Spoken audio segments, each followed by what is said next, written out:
અને મારી જવાબદારી છે કે વિક્રમભાઈ જ્યાં કહેશે ત્યાં સરકારમાં સન્માનપૂર્વક એમનું આમંત્રણ મળે, જે એમની લાગણી છે, જે સમાજની લાગણી છે, એમની સાથે ઉભું રહેવું મારી જવાબદારી છે. ઠાકોર સમાજનું અપમાન અને ઠાકોર સમાજના કલાકારોને આમંત્રિત ન કરવાનું પરિણામ હવે ધીમે ધીમે જોવા મળી રહ્યું છે.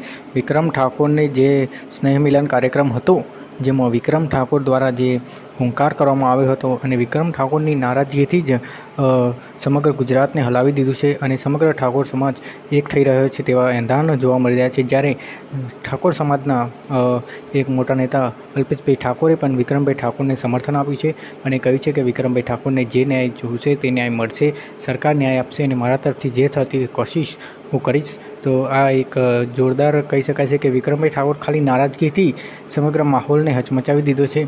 તો વિક્રમભાઈ ઠાકોરનો અને ઠાકોર સમાજનો એક વટ કહી શકાય છે.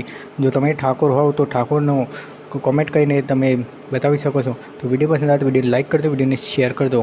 પરંતુ હવે જે બનાવ બની ગયો છે એ બનાવમાં અમે પણ અજાણ હતા, અમને પણ કંઈ ખબર નથી. હું એ દિવસે બપોર પછી આવેલો, પરંતુ એટલું ચોક્કસ કહીશ કે સરકાર એમની સાથે સન્માનપૂર્વક વ્યવહાર કરવા માંગે છે. હું પણ કહું છું અને મારી જવાબદારી છે કે વિક્રમભાઈ જ્યાં કહેશે ત્યાં સરકારમાં સન્માનપૂર્વક એમનું આમંત્રણ મળે.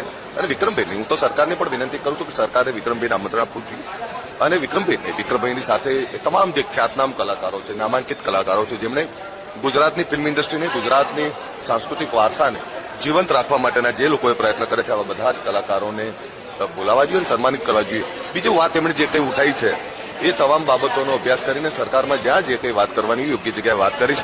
હું 100% કહું છું કે જે એમની લાગણી છે, જે સમાજની લાગણી છે, એમની સાથે ઉભું રહેવું મારી જવાબદારી છે અને જે કોઈ બાબત હશે એમાં સકારાત્મકતાથી જે કોઈ નિર્ણય આવશે તો હું એમની સાથે છું. સાથે એ પણ વાત કરું છું કે સરકાર જે કંઈ બન્યું છે અચાનક બન્યું છે, સરકારનો કોઈ બદ ઇરાદો નહોતો અને એમનું સન્માન જળવાય મારી જવાબદારી છે. સરકાર પણ એમની સાથે છે, સરકારની પણ જવાબદારી છે. એટલે સરકાર 100% સન્માનપૂર્વક વ્યવહાર કરશે ને એમાં જ્યારે પણ વિક્રમભાઈ જે કંઈ વાત કરશે તો એમની વાતને વાચા આપવા માટે હું એમની સાથે છું.